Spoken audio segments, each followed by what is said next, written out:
ulterior motive now coming to New Hampshire other than to try and be responsive to your questions. I'd be happy to answer a few for a few minutes if, sure, go ahead. The economy is the goose that laid the golden egg, and the public option is the noose around its neck. Shouldn't we be talking about really seriously cutting some Medicare and Social Security, giving it to the states to regulate and do it there? Yeah, I would Because you can't personally, raise taxes. yeah, personally, I would abolish Medicaid at the federal level. I would give it all back. The states can decide what they want to do with it. For Medicare and Social Security, I disagree with the political commentary. I do think Americans are ready for an adult conversation on this subject. You know, how can you look at these systems and not recognize they need fundamental change? I'm not on Social Security yet, but I can tell you, I think so. I think it's just not accurate to say nobody can have their existing expectations continue unaffected. I think you've got to means test it. I think you've got to find ways. Honestly, we've got to get back to where we were, what President Bush at least tried to do in 2005. The system's got to be privatized. That's the only long-term solution to it. And I think people will respond to candidates who are honest about the imperative to make these changes. There are a lot of other things we can do. You may have been reading about how the Postal Service is about to go bankrupt again. You know, they privatized the Postal Service in Germany, for God's sakes. We should sell the post office. And then there's a long list of cabinet departments unabolished. If we don't get serious about cutting government back to its core responsibilities, we're never going to have the level of economic recovery that we could, and we're not going to have money to go what government should be doing, which is primarily national defense. I'll do a comment. Enemies, foreign and domestic. I think it's more domestic now. Social Security and Medicare are not in the Constitution. Defense is. Well, I'm a very free market in my economic views, and obviously an admirer of Adam Smith. Adam Smith said it is the sovereign's first responsibility to protect against foreign attack. So that's why provide for the common defense is in the Constitution. I'm not saying there's not waste and fraud in the Defense Department. Of course there is. It's part of the government.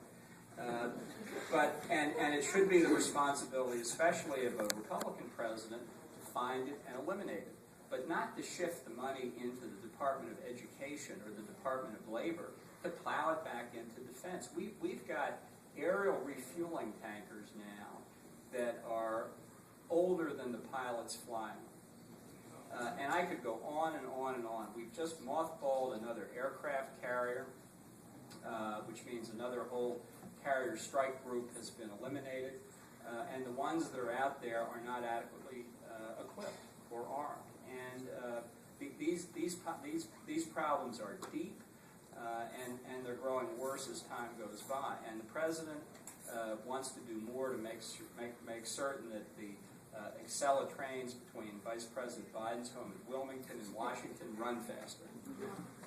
Yes, sir. I've heard a number of stories on our southern border that there have been Islamic prayer mass found on that path into the United States and Mexico. What threat do you perceive, or do you perceive a threat of terrorism coming up from our southern border? Well, I think the risk of the terrorists coming into the country or being in the country already are very grave, and I think there are some hard decisions that have to be made. I think we've got to respect freedom of religion, and I don't have any qualms about that. But freedom of religion does not include the right to engage in subversive activity. So Congressman Peter King, for example, has been holding hearings on the domestic Islamic threat. If you want to know analogously how serious it is, look at some of the things the UK government has found about their own circumstances there.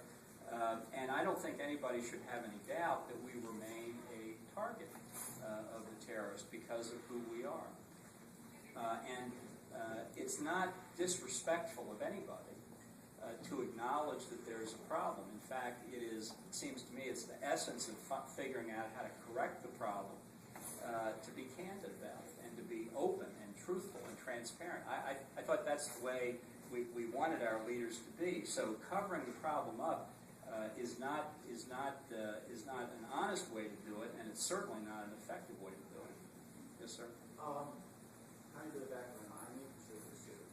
I am married to a Muslim, and in our apartment complex, we actually had a Saudi couple with a woman before FIFA, and when my wife saw her, she grabbed my arm and said, "Oh my God, they're here, no great." How do we, as people, identify the Muslims who exist, which can coexist, and encourage them to come forward to reject the Islamists and present to everyone a face that we know, and I know from my personal experience, doesn't exist? Well, I think part of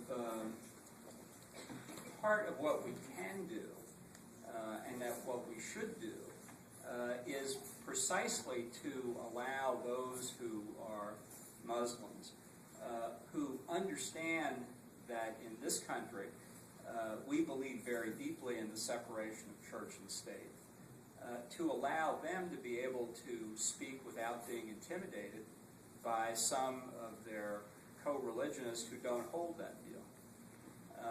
I think that the answer really is greater Americanization, and part of this is an insistence that there be separation between church and state. And I think when you stand fast for your basic constitutional principles, it gives a feeling of security to people who agree with that, but who are otherwise afraid to speak out. And I think it sends a signal to the radicals overseas that we're not going to be intimidated. I think we've got a greater chance to do that than they do in Europe. I am very worried about the Europeans because they've never been a melting pot society. They don't know how to deal with claims for exclusiveness and different kinds of treatment, different systems of law being applicable to them. They don't know how to respond to it. I think we do. One law for everybody, period, close quote. And one law that does not involve the establishment of religion, anybody's religion. Now, if somebody's got a problem with the separation between church and state, I'd be happy to find them residents elsewhere. But that is, for us, an absolute basic reality. And we're not going to change that. That's inherent in our system. It's what we fought for. And if people are willing to accept that, we welcome them here. And if they're not, then we welcome them somewhere else. Yes, sir. Yes, if you were president, what specific action would you take regarding the Iranian nuclear program? Well, I think we're in a very bad place, and I think we've been in a bad place for quite some time. The most likely outcome as of right now is that Iran's going to get nuclear weapons in a very short period of time. The administration itself recognizes that if they really pressed ahead, they could do it within a year. I think they could actually do it in less time than that. There's a lot we don't know about the nuclear program inside Iran, and what we don't know is not good news. What we don't know is information that would show they're further along than what you read about in the newspapers. And I think Senator McCain, back in the 2008 campaign, really summed up the situation very well. I think that's why the option of going... Sorry about that. Another earth-shattering statement. Sorry. The only thing that's going to stop them now is a strike against their nuclear program, to break their control over the nuclear fuel cycle. Now, this is not anything comparable to an attack as we undertook against Saddam Hussein. We could do it, the Israelis could do it. And McCain put it very well. A military option against the Iranian nuclear program is very unattractive. It's risky, and it's not something that anybody would turn to unless every other alternative had been exhausted. Well, every other alternative has been exhausted, and the choice now is very clear. It's either we take concrete steps against the program or they get nuclear weapons. And if you think it's unattractive to take the military steps, think how unattractive it is to have an Iran with nuclear weapons. Everything that they do now that you object to gets that much worse once they get nuclear weapons. And as I said earlier, the response by others in the region was not just my prediction. Secretary Clinton said this a couple of months ago too, 2 or 3 years late, but at least she said it, is that other states will get nuclear weapons too. And I think the even more negative consequence is that people will have seen over 3 successive American administrations, North Korea was able to achieve nuclear weapons and keep its program. Iran was able to get nuclear weapons and keep its program, so that even in the face of American opposition, if you have the time and the diligence and the resources, you too can have nuclear weapons. And that is a very, very bad signal. Yes, sir. Hi. I always hack this up a little bit. I'm not nearly as well spoken as you. It's a very sad thing to watch a culture die, especially when it's your own. There was a fellow back in the 20s, he was a Marxist named Antonio Gramsci. He said that if you can, and America is the most diverse country on earth, but there's this hysteria that it's not diverse enough. He said if you can make a country diverse enough, it would be easier to rule, by elites to rule it.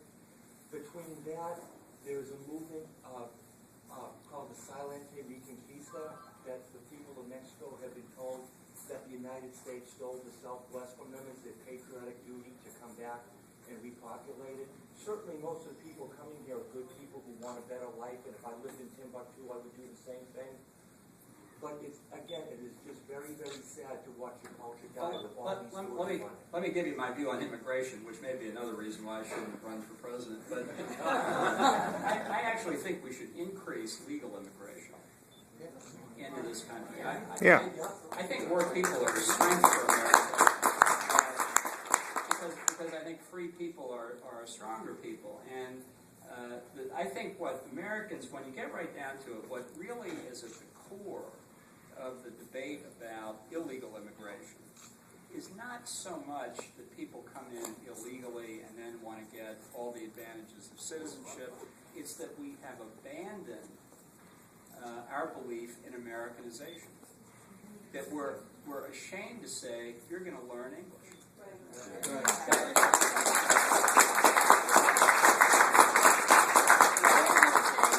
When Eastern Europeans came off the boat in Ellis Island in the 1890s and 1900s, the immigration inspectors looked at their names, cut off the last 4 or 5 syllables, said, here's your new name, and away they went.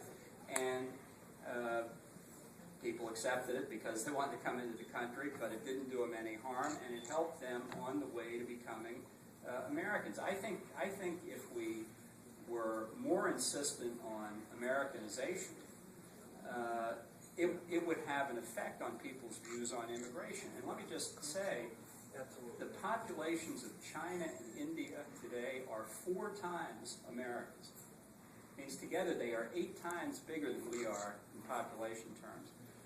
Now, what would be wrong with another couple 100 million Americans facing that challenge going forward, as long as they became Americans, as I think ultimately they want to do? There's no ceremony in American life, I think, more emotionally revealing than a naturalization ceremony. If any of you have ever seen it, you go down to a federal district court, and the people come in and are sworn in. It is really, it's quite something that those of us who have been born here never get to go through.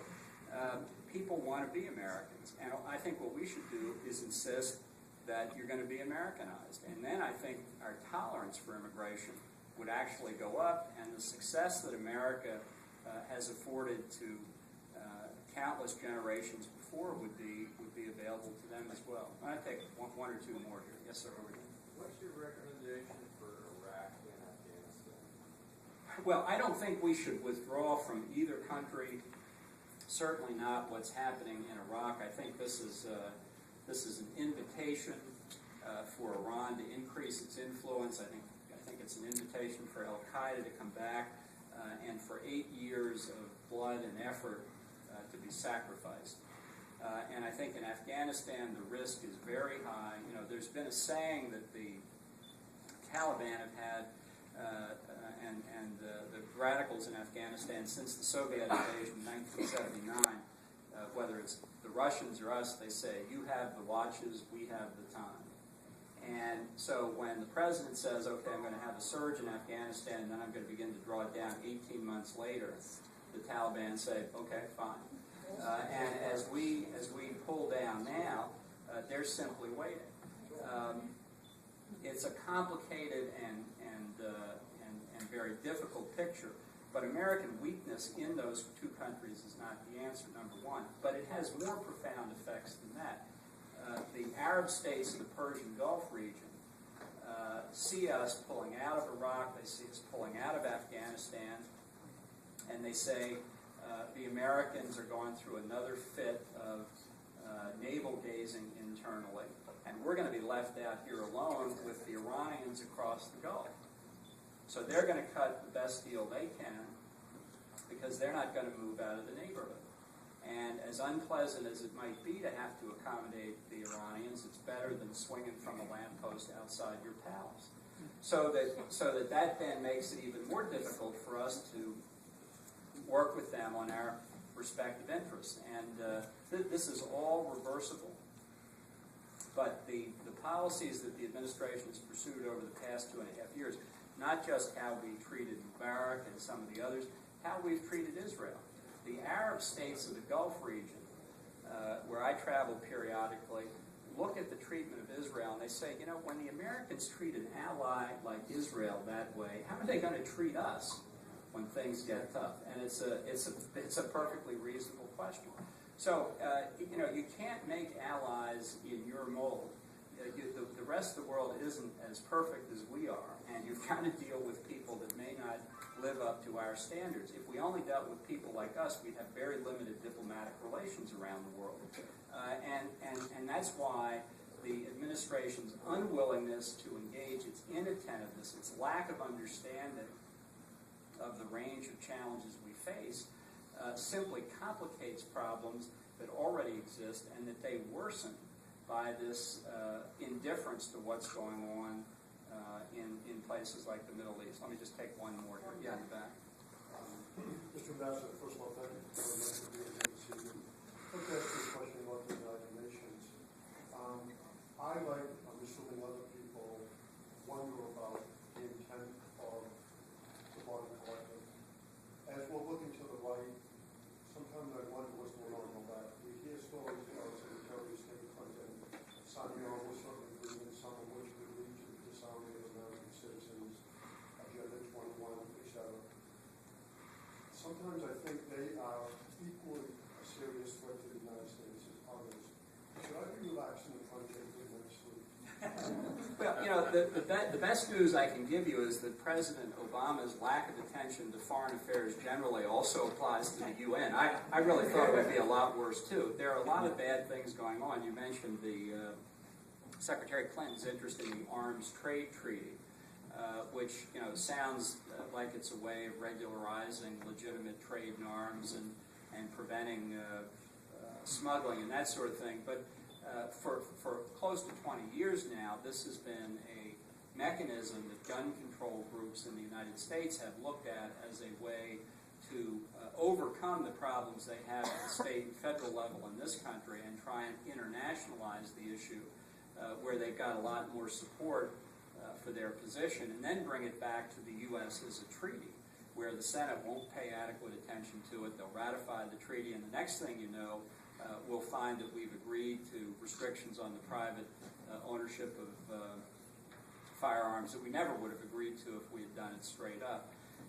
So I think this is something that you have to be vigilant about. It's clear this thing could never get through the Senate now. They've actually got a majority of senators, I think, who have signed a letter to that effect. But make no mistake, this is on the agenda. When I was doing the arms control job, I went to the UN to a conference where they were rolling this thing out in 2001, and they expected early in the Bush administration we wouldn't be paying attention, but fortunately we caught it, or we were told about it. And I said one of the most controversial things I've ever said at the UN. I said, we're not going to agree to any international treaty which, if it were law in the United States, would violate the Second Amendment. I mean, we would have...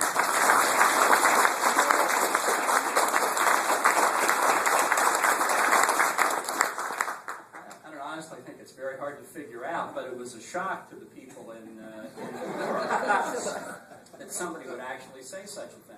So it's true in the area of gun control. It's true in a whole range of other areas. However ineffective the Obama administration is, there are a lot of people on the left in America who, in concert with others internationally, who don't get what they want, can't get what they want because of prevailing opinion in this country, who would like to internationalize things and then bring them back as having been agreed upon by everybody else in the world. And they say, well, how can America be so backward that, you know, you and the Sudan have not agreed to this and everybody else has? And you feel a little intimidated. You realize most countries sign and ratify treaties, don't read them, don't care. They just want to be part of the bandwagon. But it's something that I think we have to be vigilant about on a continuing basis, as long as you've got a president whose ideology pushes him in that direction as well.